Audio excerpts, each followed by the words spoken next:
Hello, this is Marie. We are going to focus on controllers today.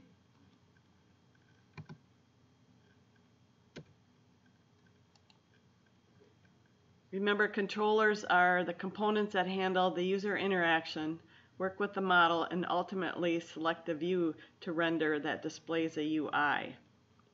In an MVC application, the view only displays information. The controller handles and responds to the user input and interaction. For example, the controller handles a query string values and passes these values to the model, which in turn might use these values to query the database. You'll see here there's an overview of the model view controller and how they all interact. So the controllers within the MVC pattern are responsible for responding to the user input, often making changes to the model in response to the user input. They handle the flow of the application, working with the data coming in and providing data going out to the correct view. The controller serves up the results of the method calls, not dynamically generated pages. A little history of MVC. Previously we used ASP.NET web forms where it was a rich control-based, event-driven programming model that develops code against providing a nice GUI for the web. When a button was clicked, a button control responded and raised an event on the server indicating that it had been clicked. ASP.NET had to rebuild the entire control hierarchy and then interpret the request using the contents of that request to restore the current state of the application for the current user. With MVC for the web, the controller is once again at the forefront.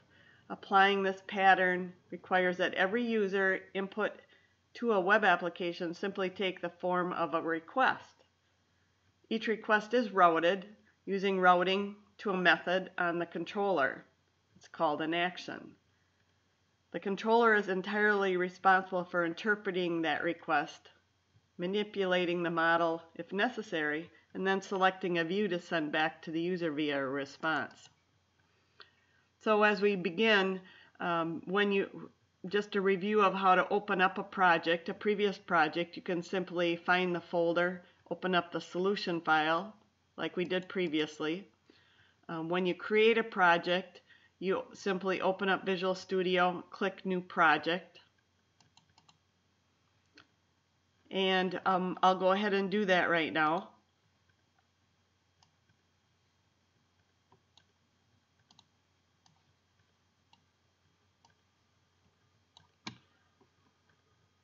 Click New Project.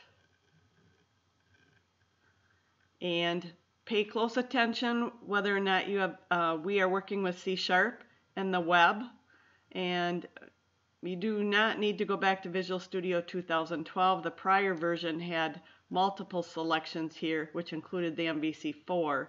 We are choosing MVC5. That's at the base of this web, and only one selection here, ASP.NET Web Application. And then simply name your solution. I'm just going to call it Demo Controller. I'm going to create the solution for it.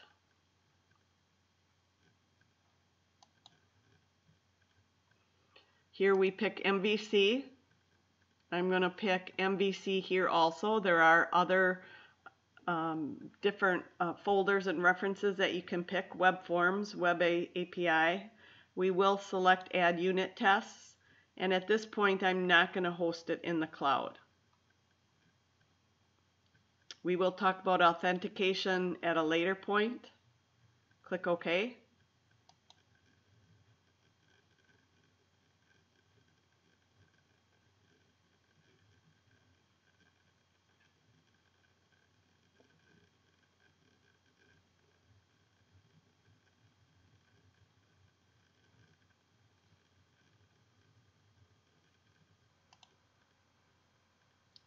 So as a review, when we opened up, we select Visual Studio C# and Web.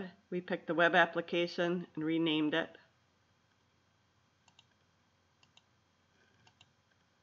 We picked MVC, we added unit tests, and we did not select a host in Azure on the web.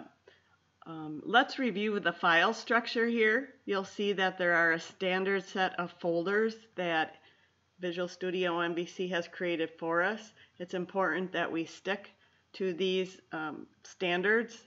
There's an app data, which includes, could be your database files, could be pictures. There's startup. Content includes the CSS files in your design, and we'll talk mainly about the controllers. There's fonts, models, and scripts, and views, which we'll get to at a later point. So within the controllers, you will see that there is an account controller, a home controller, and a manage controller. The views has account, home, manage, and shared folders, followed by the views within those, and we'll get to those at a later point. And again, the content has your design files, your site. Most of your design options are put in the Bootstrap CSS file. And also your JavaScript files are located in the scripts folder and can enable query support. If you don't have your Solution Explorer open, you can get that through the View menu. I usually open up Solution Explorer and Properties. And again, as we go, we'll be going through Model, View, and Controller, but we are going to start with the controller because that's what takes actions from the user.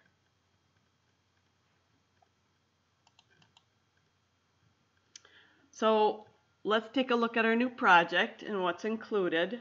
By choosing the web application template, there are 3 default controllers.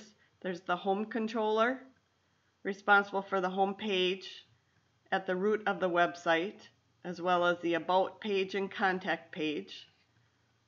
So when you execute, as we test ours, you will see that it's going to these different controllers. The account controller is responsible for account-related requests such as login and registration. And then the manage controller we'll talk about later. So when you go, as you create a project, you can test it by hitting the F5 key. And you should get a sample MVC application open. And we will try to click the Home, About, Contact tabs. So I am going to switch to my application here. I have all the same folders: controller, account, home, manage. We have the views, which is all the UI that goes to the user. The models will contain your model information, your classes, and your business logic. So I'm going to go ahead and test this. You can test in different browsers.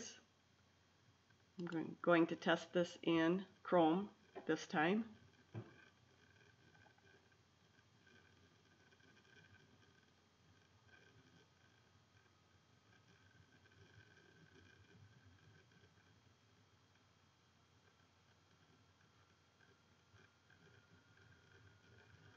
And again, you'll see that, again, if you go to the home, you'll see a different view. This is your index view.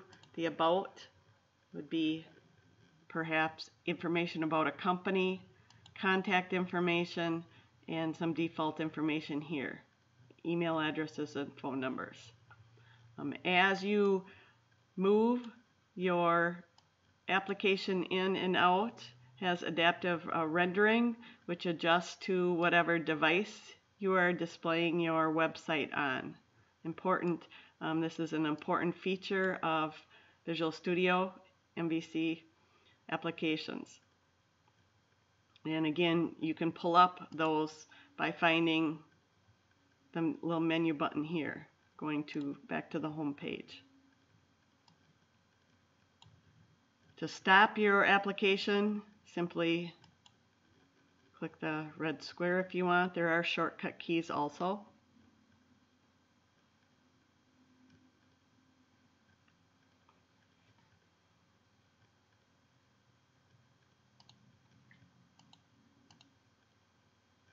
Okay, I think I will stop there at this point and then pick up with another video on how to change your default controllers.